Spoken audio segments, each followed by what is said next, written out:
Innovation, I suppose, has brought us all together. Not to sound all romantic or whatever, because that would be a strange grouping. But the Get the giggles out of the way.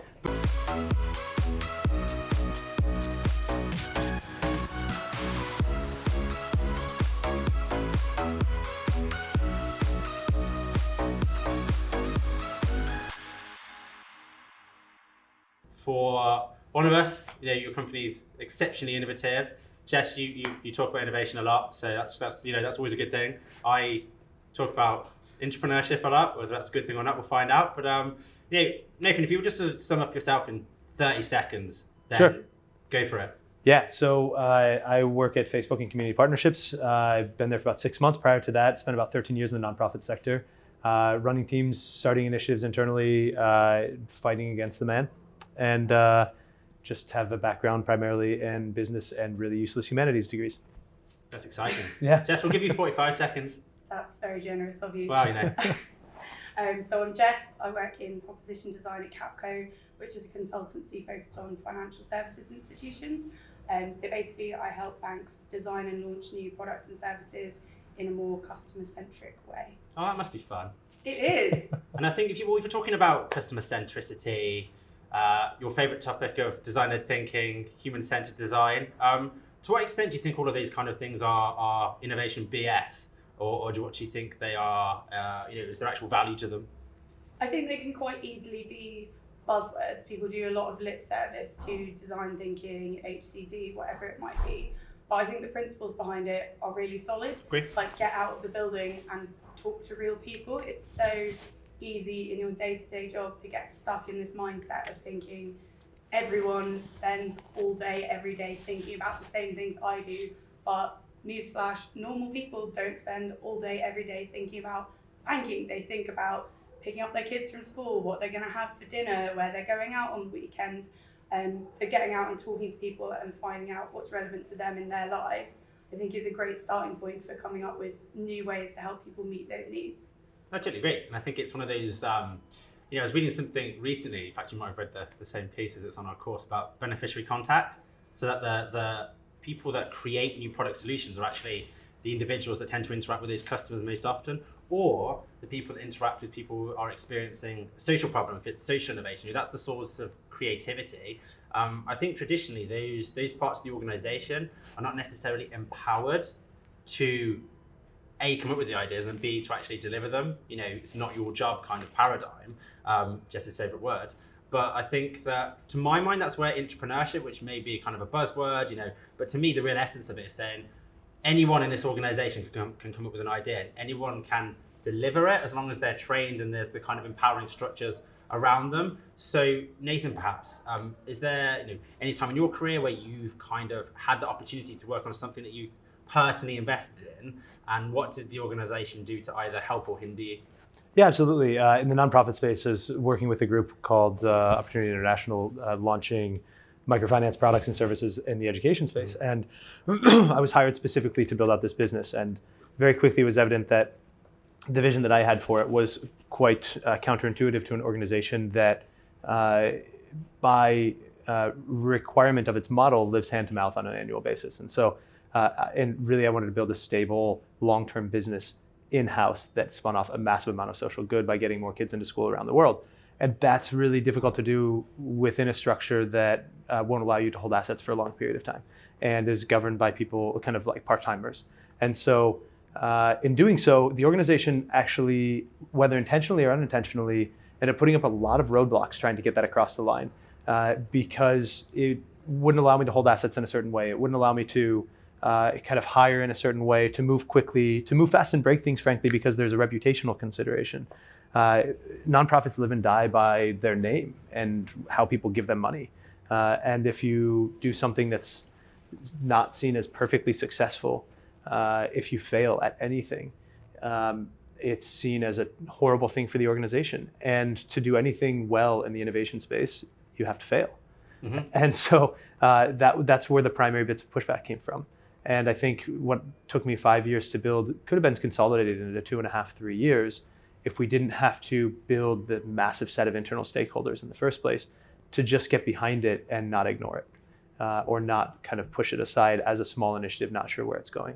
I mean, that makes total sense. And I think, Jess, you help companies to innovate faster as your day job, I suppose. That, to Nathan's point about failing fast, how do you help organizations to kind of develop that fail fast structure, which isn't necessarily or virtually never their kind of traditional model of innovating or managing their people? Yeah, so I think it comes back to a point that you made earlier about anyone can innovate, anyone can be empowered to do that, but you have to have the training, you have to have the time for that to be possible.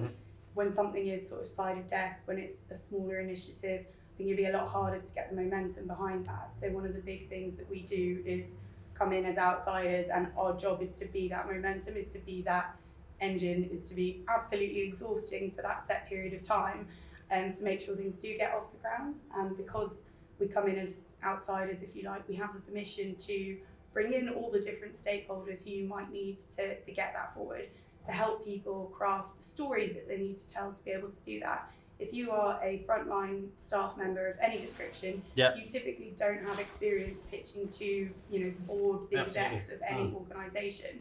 So to be able to help you shape that idea, get the research behind it, get the data behind it, get the storytelling behind it, get the stakeholders behind it to make that happen, I think is a big step on that journey. Creating a safe space for people to be a bit weird, to get involved in something outside. I know, it's my favourite thing. Right, but to get people out of the office, out of their day jobs, in front of customers, talking to people that they don't talk to in their organisation normally, helps get that momentum going. And I think when you are an internal innovator, when you are an intrapreneur, it does take a long time and it gets really exhausting. It can be quite demotivating, I think. 100%, massively. Hitting your head against the same wall. So to have that injection of energy, external expertise, someone who kind of already has that credibility as an outsider, who the board will go, yeah, we kind of back this because these people agree that it's the right thing to do, I think can be really helpful to starting to create that shift. Now let me switch things up and just ask a question to you. Sorry, take over here. Please. How sticky is that? Like, we see a BCG or a McKinsey coming in and they're really crafting a project and they're incentivized to really own it and to be able to get repeat work. But you're coming in and you're doing things for people, but it sounds like you're also engaging people in that process. So how sticky is that, and how much innovation does that actually create in the long term? Do you have any insight into that? I think, effectively my objective as a consultant is to make myself redundant, right? I want people to be able to take ownership of these projects and get them delivered. The reality is most organisations don't necessarily have the capacity internally to deliver those. So that's one side of it, is we do end up sticking around to help see them through. What I hope and what clients are saying to us more particularly from the banking sector is we want our people to be able to experience these new ways of working. I think the challenge is, how do you get the pipeline of initiatives there so that first one, maybe you come in and you learn from and with some people who have got experience of running this kind of process, who understand how it works, how to pitch it onwards. The next one, maybe you take a bit more ownership of it. The next one, maybe you get to lead it and you've just got someone there coaching you. So how do you embed those skills in an organisation? Is that happening all the time? Absolutely not at the moment, but that is something that we're seeing a lot more appetite for. Is we need our staff to be able to embrace new ways of working. We acknowledge the faults in our own organisations that prevent that.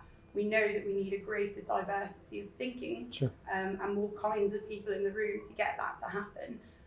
But it is a slow process, right? Change in a big organisation doesn't come quickly. I think it's one of the things that I've seen in recent years is that, to your point, Nathan, that I don't think that organisations want to bring consultants in just to kind of do the strategy side of things.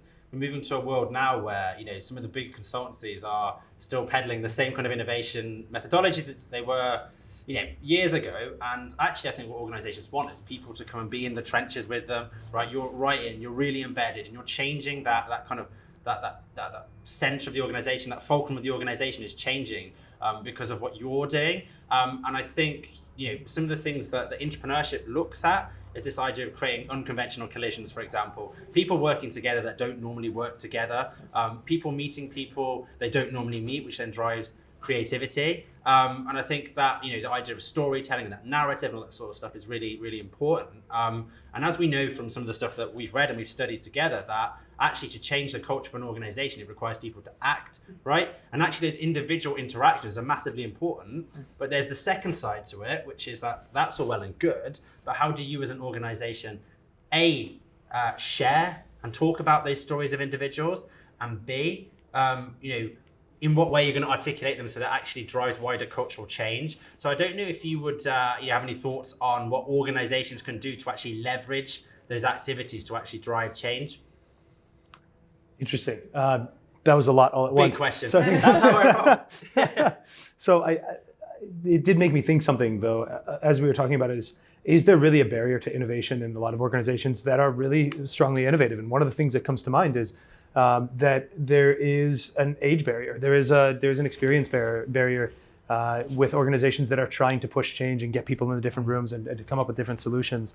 And a lot of that is driven by having this like minimum viable seniority in a way internally to actually be an innovation driver. And a lot of that is, to me, driven by like access to resources. We can talk all day about changing attitudes and changing cultures, but in reality, like without changing the direction of resource flow, without actually setting aside a pot of funds to do something different, not knowing what the result is, not knowing what the outcome is, nothing is going to change. It's one of the key. It's been highlighted as one of the key paradoxes of innovation, right? So the people most likely to be entrepreneurs are age 25 to 34. Yep. Okay.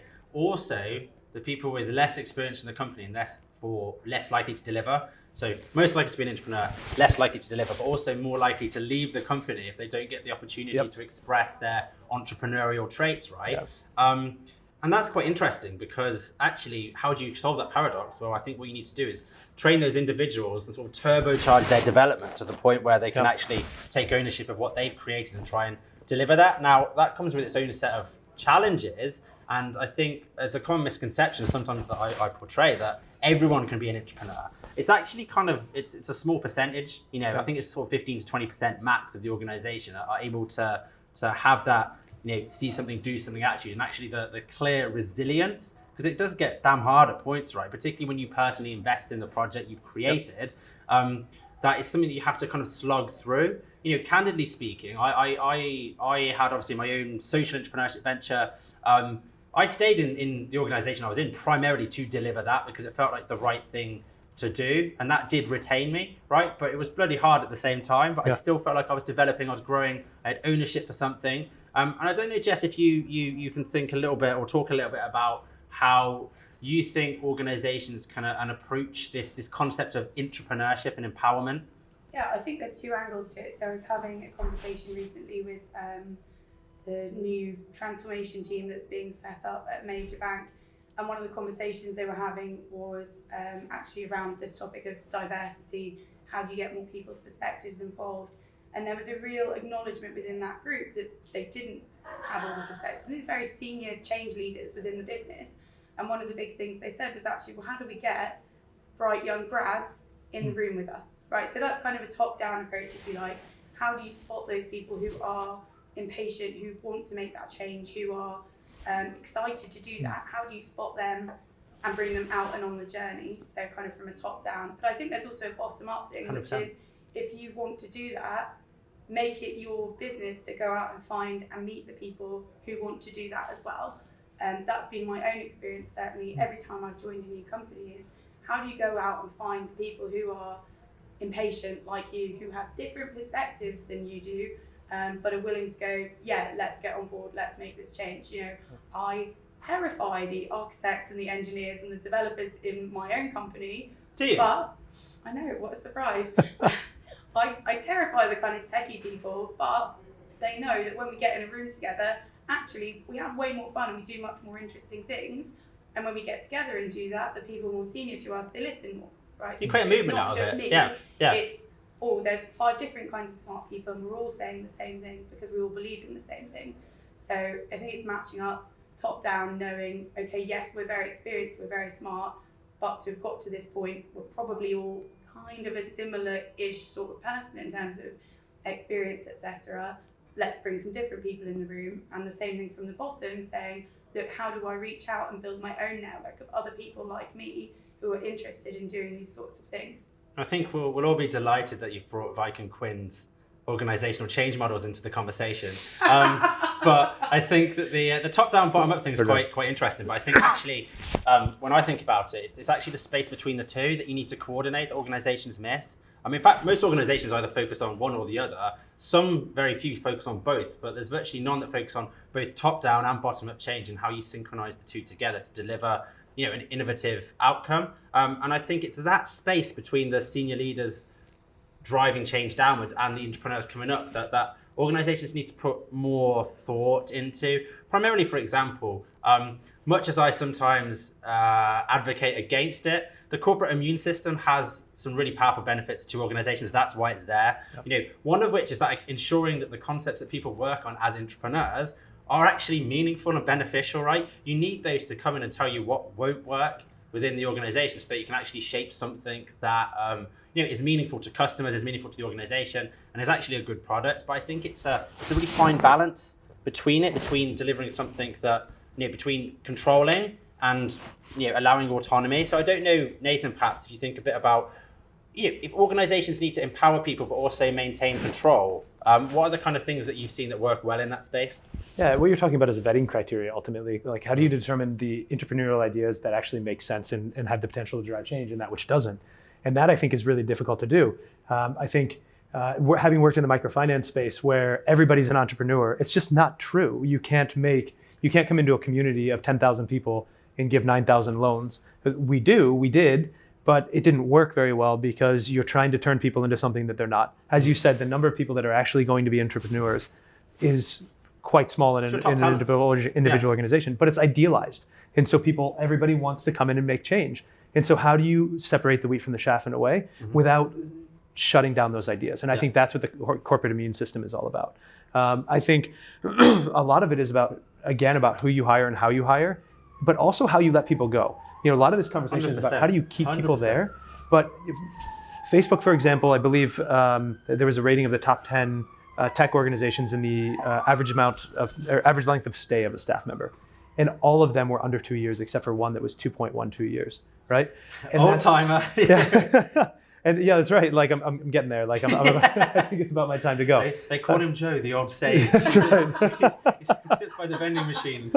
It's incredible. Like in the cafeteria, they show face anniversaries of people who have been there for an amount of time. You've seen this, and the 1 year, it's just a litany of page after page after page of headshots. And then you get to 5 years and it's like 4 people on the screen. You get to 10 years and it's one person, and it's the same person is going to be there after 15 years. So to me, it's like, how do you let people go in a healthy way? How do you build a brand that people want to come to? How do you get people knocking down the doors to come in and make change? Yeah. And I love the matrix model. We still only have about 7 levels of a hierarchy amongst 40,000 staff members, where it causes problems because you can innovate and then realize that 17 other teams have done it and not talked about it. Like that is a huge risk of it. Yeah. But what it does create is it creates an environment where you can come in and instead of fighting for position and kind of postulating about how you're going to get to that next level, you sit there and you stew with the same team members over and over again, trying to make change without fighting about positioning. And I think this is one of the big problems that hierarchical infrastructure has. If you have 47 hierarchical levels and you're fighting every day to get a promotion,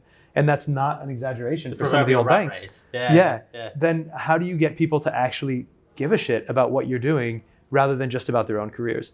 I think it's really easy to make change because making that little bit of change will get you noticed and get you to the next level.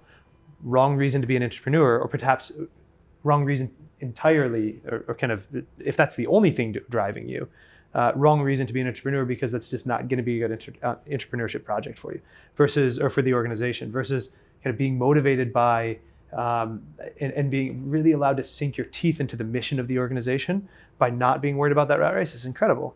But then you have to have, one of the things that JP Morgan does, it's really interesting, is, are we allowed to say JP Morgan on? Totally fine, okay. Totally fine, mate. They exist. They have an associate, a lot of big banks have this. They have the analyst associate program, and then to highlight kind of to pull out the best associates who are the strongest entrepreneurs or have the strongest potential to advance in the organization, they put them in a program designed to think differently. And then they bubble them up, and these people know that they're going to be promoted. Right? But it's just a matter of time. And so it allows them to settle in and get comfortable where they are and try and make change. The problem is they're still in that hierarchical infrastructure, so everything's still about image, right? And so how do you fight against that? I think this is the big problem about innovating in big corporates is that you're fighting against your own self the entire way. And I do wonder if an internal entrepreneurship unit that is just empowered to do that and isn't going anywhere is almost as valuable as trying to permeate it across a culture that frankly is going to change not by leaps and bounds, but by minute steps over the next 20 years. In terms of what is core versus what is periphery, and how do you sort of manage the balance from a cultural perspective between you need your core business to keep ticking along if you're a big corporate, right? Or there is no money to do the new things. And I think it's kind of to your point, Tim, about how do you build a bridge between different parts of the organisation. It is both junior and senior, but it is also to what extent is innovation core to your business. And I think from the kind of things you've said about Facebook in the past, innovation is fairly core to it. Whereas I think if you look at an industry like banking, innovation is more peripheral. So balancing the kind of cultural interactions there, I think is a really big challenge. I think one of the things I've seen in my career is that metrics are really important. So what are you actually trying to achieve? What are you actually measuring for? So I worked on a product that was launched last year, and ultimately senior management said, no, we're going to put it on pause for the moment, it's not working. However, you could say that's because the product wasn't good, and there was definitely scope for the product to be improved, but also not that much money had been spent on marketing, and there hadn't necessarily been the resources there with the right skills to deliver on the marketing front. So is it the product wasn't good, or we didn't tell enough people about it? How do you understand what those different levers are when you are doing something new, to be able to say this is working or not, keep running with it, shut it down, this could be a success, this is never going to be a success? And I think back to your question, Tim, about how do you empower people to do that, I think it's about setting the right boundaries there. So to be able to say you can go wild up to this point, and then like you need to speak to legal and risk and compliance, right? Because everybody has to do that at some point. And how you sort of measure people's success within that, I think, is the biggest part of the challenge for innovation and entrepreneurship, is to be able to say, look, up to this threshold, we trust you, we will give you the resources to do what you need to do. Beyond that threshold, we're going to need to have a bit more control there. And even under that threshold, how you match up the right skills and expertise to give you the best chance of success. I think it's a bit of an equilibrium almost between this ability to keep things controlled and this ability to innovate. And I think you only actually find out that balance between the two sides actually by doing the doing here. And that's why when I advise clients, I always say, well, your first batch of entrepreneurs are going to find it extremely difficult, right? The first time you run a program, when you run a hackathon to create ideas with people, you then train them on how to deliver those, build a business case, how to pitch, how to do market research, all that sort of jazz.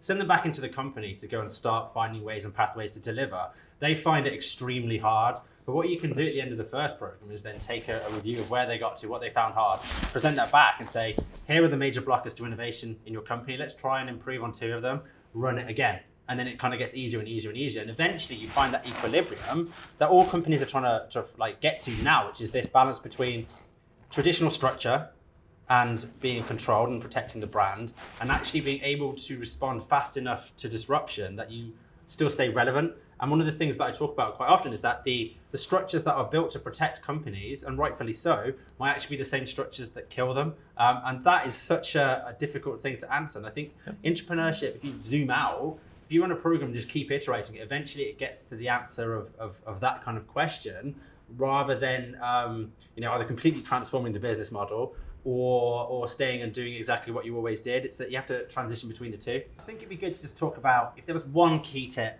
that you would give to organizations to become more entrepreneurial, say, to support those individuals to think and act like entrepreneurs inside a company. What would it be? Start with you, Jess. I think the biggest thing I would say would be to listen. Listen to your customers, and not just through endless charts and data points you get. Go out and really listen to people on the ground, because they're the people who have the ideas and know what the biggest gaps are that could be fixed, what the most exciting things are that could happen. So listening to people, talking to people you don't normally talk to, and I think just being curious, what is going on here, not accepting, yes, this is the answer, somebody told me this is the program that's going to fix that, but asking why. How is it going to fix it? How can we do that better? How can we get there faster? Is it a big 3-year change program, or is there something that would give us a little bit more data a little bit sooner where we could say, yes, we've got more confidence, we can keep moving along this path rather than a big failure at the end? I agree. Same question to you, Nate. I think in a really practical sense, coming up with an understanding of what you need and creating a framework around it from entrepreneurs, because entrepreneurs are going to bubble up. People are going to come forward with ideas. And I think one of the most frustrating things as an entrepreneur is coming forward with an idea and getting pushback based on this kind of ghost-like non-existent framework. Oh, you haven't answered this question or that question. Yeah. Ask those questions in advance. Publish a framework that says, if you're going to come forward with a concept, here are the incentive structures that we're working around that you need to answer to. Here's the financial requirement that we have in terms of what you're able to produce in a 1-year, 2-year, 5-year, 10-year frame. Here are the people that we need to know have a good understanding of what you're doing. Here's a project formation document template, for example, that we want you to fill out. Not to create kind of a massive infrastructure around it that creates a bureaucracy around it, but to provide guidance in a way. Create a loose framework to say, if you're going to come to us, here's our minimum standard. Because without that, I think you run the risk of not actually creating that threshold of people who are serious, people who have a really good idea, and people who actually have the passion and drive to put that type of thing together. It's a great barrier to entry, but also a great tool for those who pass it. Totally agree. And I think, to wrap all that up, I think to my mind, intrapreneurship it's a narrative, right? I think it's a narrative that you can plug things into and under and on top of. And it allows you to normalize this behavior of innovation and this culture of innovation inside a company. So to some people, they might think the word is fluff or it's a buzzword, and it can be, but I think it's what you do with it. I think if you create that normalizing narrative that celebrates individuals that have spotted something, created a solution, developed a pitch deck, researched it, taken it up through the organization, found cheerleaders, found sponsors, taken it to market, scaled it, delivering revenue or impact, and you can celebrate that and turn it into a normal behavior for the organization that drives your engagement through the roof, it drives your innovation through the roof, it drives your talent management, retention and attraction through the roof. And it's just, to my mind, a better way of conducting business, to be honest. I think I would say, and celebrating the people who give it a go, and it turns out it wasn't quite right. 100%. And the people that sponsor them as well. People always focus on the individual change makers or the individual entrepreneurs. Yeah. The people that sponsor them and actually take a slight personal risk to get people through that door, into that meeting with that funding or whatever, that's massively important. But I think people need to be trained to understand the importance of A, acting in that role as a sponsor for an entrepreneur, and B, what they should actually do when they are in it. And I find that a common problem. Yeah.